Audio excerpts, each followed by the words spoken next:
What is up, everyone? Welcome back to Crazy Crab Chess. Today it's part 9 of the ALBIN-COUNTER GAMBIT series, and we're just going to play the computer a little bit and just try to kind of get a feel for the opening. We're not going to go through the entire game because you know how chess works. After 10 or 12 moves, we're going to be in a position that you'll probably never see in your entire life. But we're going to play against the computer. In the next video, part 10, we'll play against human beings, which I'll just play a whole bunch of games. I'll record it all, and then all the games where I get into the ALBIN-COUNTER Gambit, I will I'll just post those games. So that'll be a fun one. But today, let's play the computer. And now, obviously, I have 8 videos, and we pretty much covered all the main moves we're going to see. So from this position, we already know what to do. Obviously, we're going to push the pawn.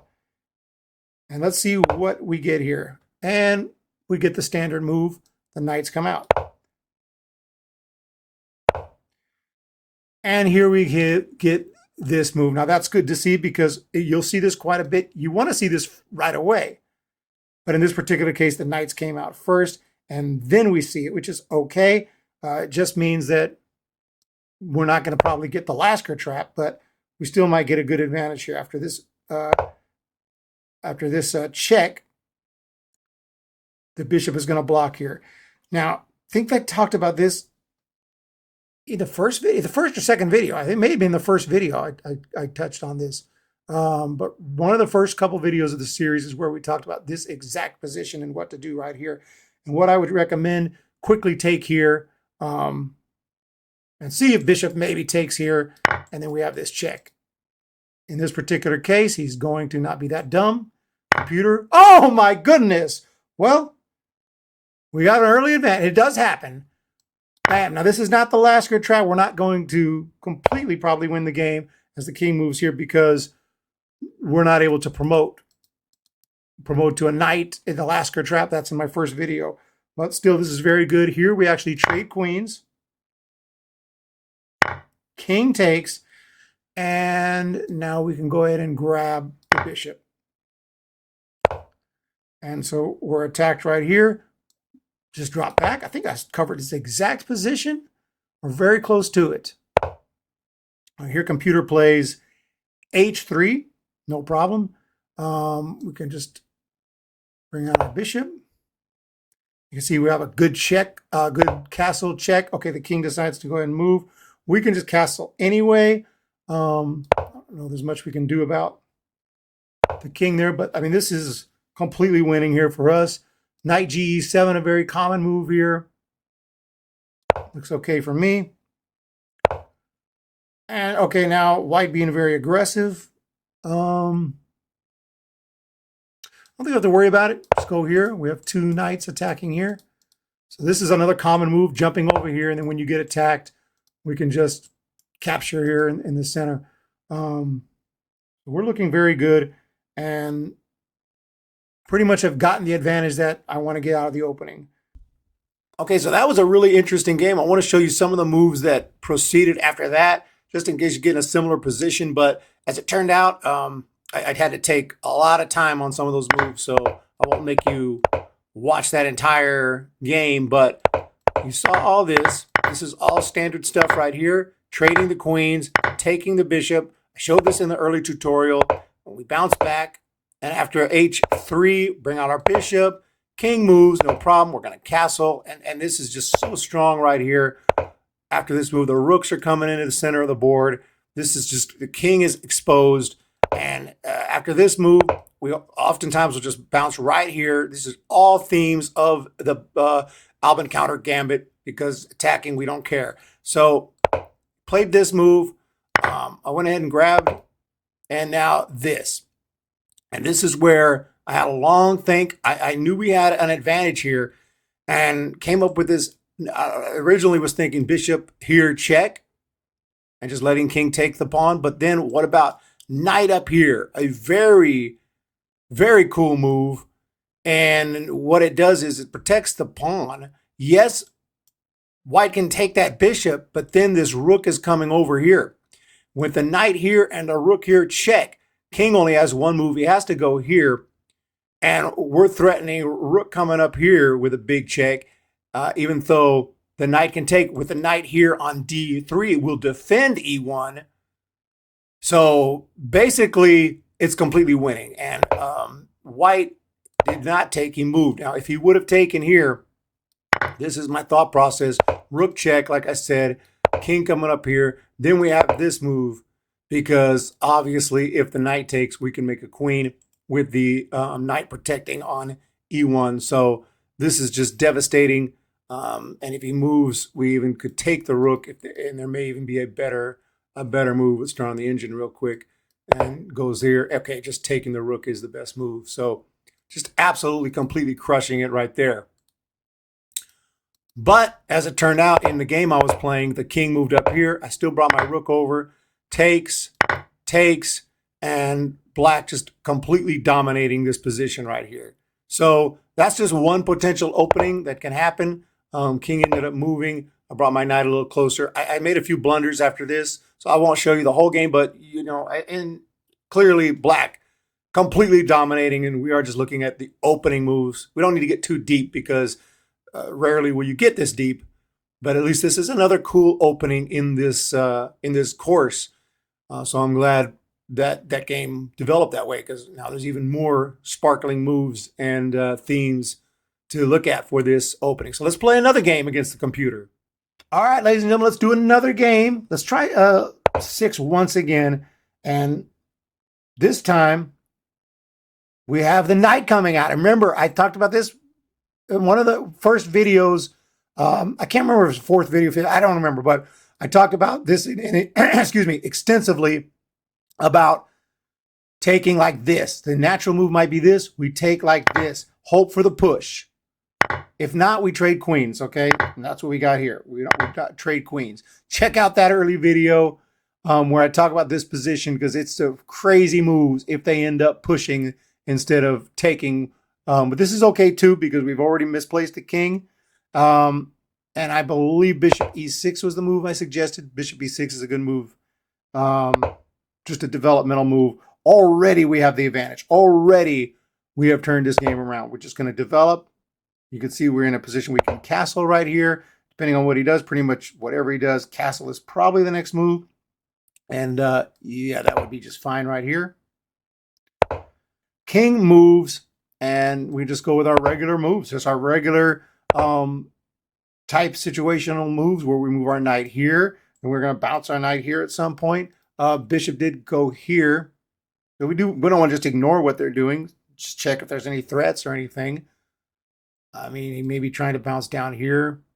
He could be trying to jump down here at some point with, you know, either of these two pieces. So h6 is okay. I'm pretty sure we maintained that. I'd rather not have them jump down here, so I think I will just play h6. And okay, white plays this move. Knight to g6 is normally what the moves that we do, but I think it's okay. If he attacks, we can take here, so let's just do it. And a little pawn move there. We can go ahead and take here, like I said. It's all themes of this opening. I'm not even sure I'm playing all the best possible moves, but we're just keeping in mind the standard themes, the standard. Whoa! Holy Moses. Well, this reminds me of, remember the game 1 of, we don't remember, and we're not old enough to remember, but studied game 1 of Bobby Fischer against Spassky. And it was a move Bobby Fischer made like this. And Spassky was like, okay. And we just trapped the bishop. The bishop was trapped. Now I'm playing a computer, so I'm a little bit scared that this is something's wrong here, but I think we're completely winning right here. And I think the bishop is trapped. Now we can't really get to him now because he just played that move. So we can't get to this bishop right away, but the bishop is not going to be doing anything anytime soon. These pawns could try to help. I'm not really sure what this computer's future plans are, but right now we're looking perfectly fine. We can develop our last piece here. I'm a little bit concerned. There's this knight coming down here, but if it does, I wonder if Even c6 works because the knight's protecting c6. There's some complexities here for sure. But instead, it's rook over to c1. Yeah, we're unlikely to see this. I wonder, just rook he8 clear the way? I mean, this is... Yeah, I'm not too worried. I only don't worry kind of is... okay, you go, oh, that's a decent move right there. Trying to attack my bishop that way. Do we just move the bishop? This is impossible because of knight check and takes. We attack more pieces. Well, I mean, actually, not really, because attacking the pawn, but okay, he moves back. And I think we've gotten a pretty good advantage here early on. We could just take that if we want. I'm pretty sure we're completely winning, but this is a point in time where you have to start kind of taking some more time and figuring out. But this bishop is not doing anything. This bishop can move out of the way. Like I've saying, move these guys, start getting ready to move these guys out of the way. Because this threat, does this threaten this right away? I think it does. Because we move this, we take here, we have the pin. I mean, this is just lots of potential, lots of possibilities right here. Go ahead and just resign this game because it doesn't matter. And we'll take a look at, make sure that all those moves were sound before I officially suggest them. And you can see we've just dominated the entire game. 0 inaccuracies, 0 mistakes, 0 blunders. And there's just a recap of this game. Bishop comes out. You can see playing all the best moves, all the best moves. This is all memorized. This one, it says he wants h6, but again, I just like to play this because we know our standard moves. They all work for us. That was a good move to stop coming closer. I moved here, planning to take here. Okay, maybe it wasn't the best move, but it's just, these are the themes I play by, and as long as they make sense in the position, I know that I'm in a comfortable position. And that was a shocker. And from here, we just took over the game right here. And I did say taking this was probably the best move. Another move I thought of was, what was I saying earlier? Oh, I was saying just something like this. I thought that would be a good, yeah, and it would force the king to move. Because if, for instance, the king didn't move, I don't know what move he would play. Let's just, whatever move, we have this. So another great game right there. And you can see the kind of dominating positions you can get in this opening. All right, I tried to play a couple game strength of 5. The computer was just playing so illogically and just so wild. It doesn't even make sense to it was just like, I don't think we can learn too much from it.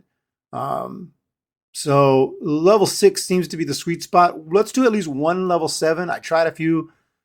At this point, the computer's getting really good, and it's actually hard to get the advantage. But hey, sometimes you're going to play really good players. You want to get better at chess, we're going to put the play player. We're going to play master level players. So let's just do this for purposes of practice. Let's do at least one level 7 game. And I've already tried a couple of these. And I've had trouble getting the advantage, but let's keep trying here. Knight comes out, and we're getting, this is good. This is the best move, or the most common move you see at Grandmaster level. I suggested just this. I think 3rd, maybe 4th video, we cover this. So the fianchetto obviously happens, and then you guys know what to do, right? Knight g6. You follow the video series, you know what to do. Standard moves. And after the castle, all standard moves. Knight G takes e5. Knight takes e5. Knight takes e5. And in this case, we have queen to c2. The first move I may not have covered. I don't recall if I covered that. But here we're just going to get ready to castle. Bishop e6. We're not worried too much about anything. Just going to play calmly here. Rook comes over. No major threats. It's kind of scary. White's, again, playing well. This is a Stockfish level 7. We're going to get some decent moves here. All we got to do is castle. Oh, wow. Very interesting. Knight comes out. We can't take the knight, otherwise we lose the queen. What to do here? We could just develop our other bishop, our last bishop. Common move we talk about in this is bishop here. When the bishop comes here and the bishop goes here, and it really is typically a good move to kind of have the opportunity to dominate this diagonal. Rook coming simply over to e8. What other moves could we apply? c6 to stop the knight from coming closer. There are several moves, but I'm going to play the move, like I said, the move that I talked about in the series. The knight does jump in there. We got a chance to stop, but I figured we can just play c6 now. If the knight jumps closer, we play c6 now. And yeah, he can take here. We can lose that bishop, which we do. We take back with the queen. If rook takes the pawn, we have knight f3 check, so that'll win the rook. And we're holding our own here. And we're holding our own just by playing some of the moves I talked about, some of the themes I talked about. There's a check threat here. Now, a couple of options. I don't like g6 because I feel like it's weakening and it gives this bishop a square. I don't want to play this because I'm underdeveloping the knight. And so the only option is to just allow the check, but save the pawn. Oh my gosh! I didn't expect that move. Why?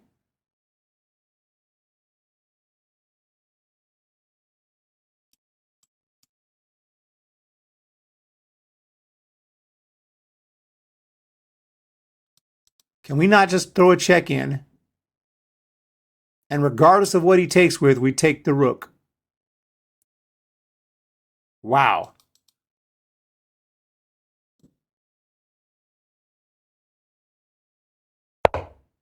I would normally look longer, but I'm not going to waste y'all time. Let's go for it. And we take.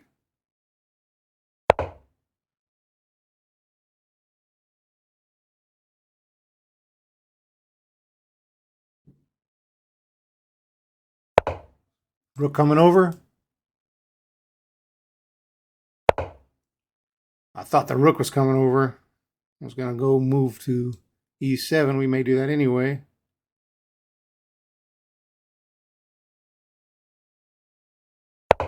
Huh.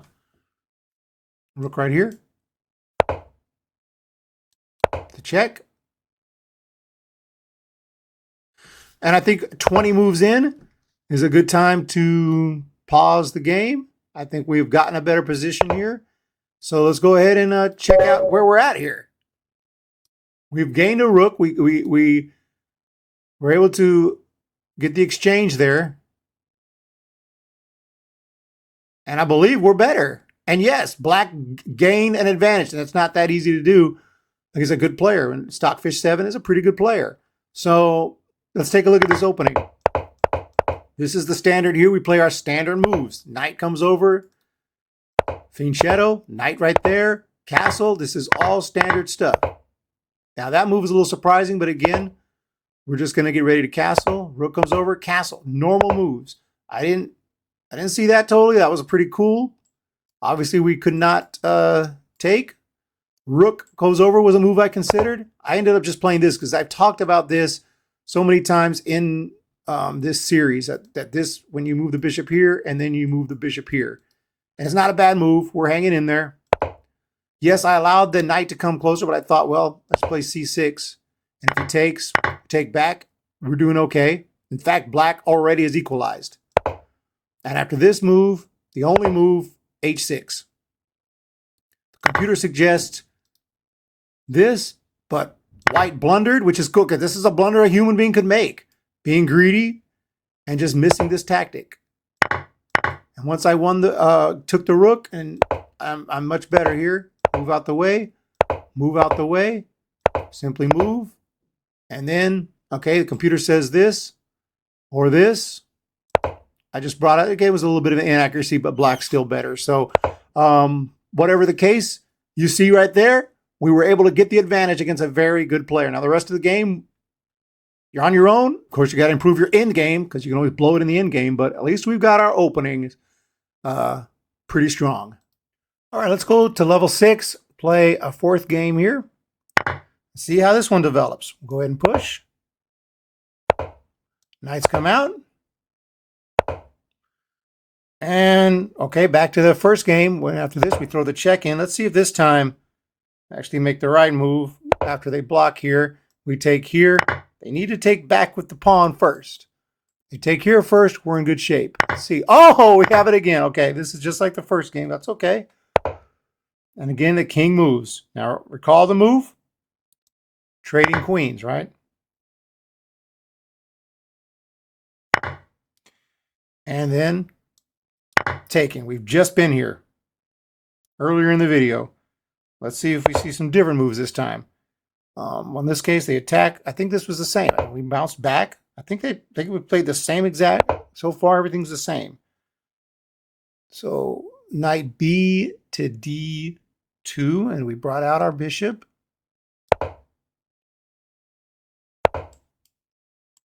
That's right. The king went here, and we castled. This is crazy. This time the king takes. Last time the king didn't take. So we do get a different move, a different situation here, slightly different. So let's play our normal moves. King may be trying to hide, trying to get the rook out, trying to kind of castle artificially here. Notice this rook attacks this knight, so we could actually take this knight, but the problem is we take here, then he can take here, and then maybe, I think, rook e8. And with that pin, another rook's going to have to come over here. I think ultimately we just lose. It's basically trading pawns. He doesn't go for it. I was going to say it's basically trading pawns, except I get in a better position, and his knight is kind of out of play. Instead, he plays this move, the rook over here. So now we still got to worry about this. Okay, so this check is a possibility, but let's just keep playing our normal moves. Allow this rook to come into the middle of the board. And he moves that rook a second time. Well, normal moves, ladies and gents, normal moves. It may not be all the best moves, but that's a weird one. One less defender on that knight. Well, can jump in with a check. I wonder if lining up the rooks is a possibility here. There's so many ways to play this. I want to line these rooks up, but maybe this is an easier way to do it. Because if he doesn't want to trade, if he trades, he doesn't trade. Okay. Let's take here. He has to take with the knight. And now we can bounce back. Try that again. Goes with that move.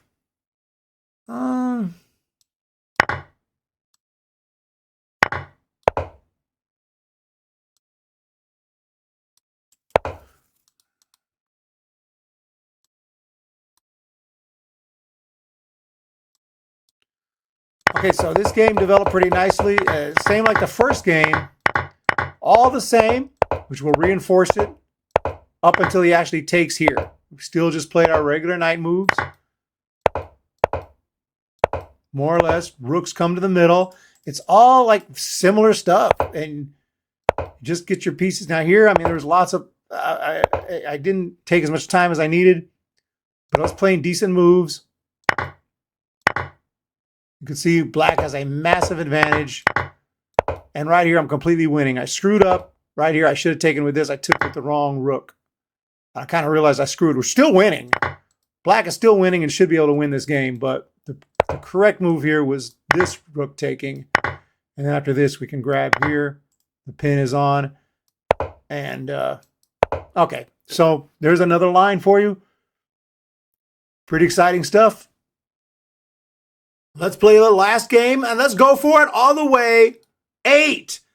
We're going for the Grandmaster level game. Here it is.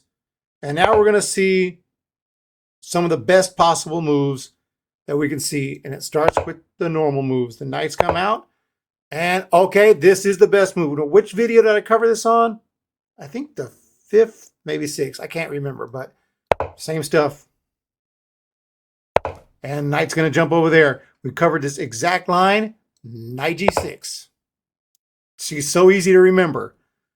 So easy to remember when in doubt, and our standard moves are just to play knight to e7 and then knight to g6. In this case, knight takes. What do? Knight g. No, we don't take back. That's the instinct. Knight g takes e5. And then the very common e3 right here. What do we do here? Knight takes f3. And depending on how he takes back, depends on the move that we make. If he takes back with the pawn, which he did, it's going to be bishop to d7. And like I said, bishop d7. And it gets a simple bishop to d2 right here. And it's time to explode with our queen here. Sometimes the position you're just screaming queen h4, waiting for the big one right here, trying to get an advantage from white. Queen coming out now. We have queen on queen violence, threatening this move. We don't even have to worry about that. We can castle. This is kind of scary, but we have, if the knight was to take here, we would take back with the bishop. We're doing pretty well right here. And he also castles queenside. We can now get our other bishop into the game. Bishop e7. We may go bishop f6 in the future. Bishop comes out, and game's kind of taking its own shape here. Bishop f6 works here, but we may want to get rid of this guy. He's threatening quite a bit here, and after it takes back, take with the queen. Super interesting game right here. Another really interesting one. I might have lost the advantage. It looks very close. So let's find out where we could improve this game. Now, after that knight move, we play our same. We move knight here, takes. We take this pawn. When this knight takes, we don't take back, we take with the pawn. Knight g takes on e5. After that, we're going to takes with the pawn, simply bishop d7. I believe I covered most of this, and then the queen strikes out. And after this move, we can just castle. Castle, and okay, it likes to move bishop to c5. I just played the simple bishop e7 because this is the move I'm used to go here and then here. After this, to get rid of that knight just seemed like that knight was too close for comfort. Take back here. You can see after this move, it didn't like that. It wants rook e8 right here because here my queen got in a little bit of trouble. So I had to run around, and I saw that move. He didn't do it. So I kind of blundered there. So let's go back and learn a lesson here that in this position, we've done perfect so far, but we got to be careful of this rook. So after this rook comes over, that move wasn't too bad, but certainly I'm getting my queen into trouble. So we need to play this first. And then after this move, get the queen over here and try to, because this threat is starting to show up here. And right here, black actually has an edge. So a slight improvement right there. The way I played it with this first, queen moves here. I really had nowhere else to go. I can't go anywhere on this diagonal. I mean, if I go way over here, I'm going to get checkmated after this move. This is just really hard to defend. I have to play like this. He's coming in, just getting destroyed.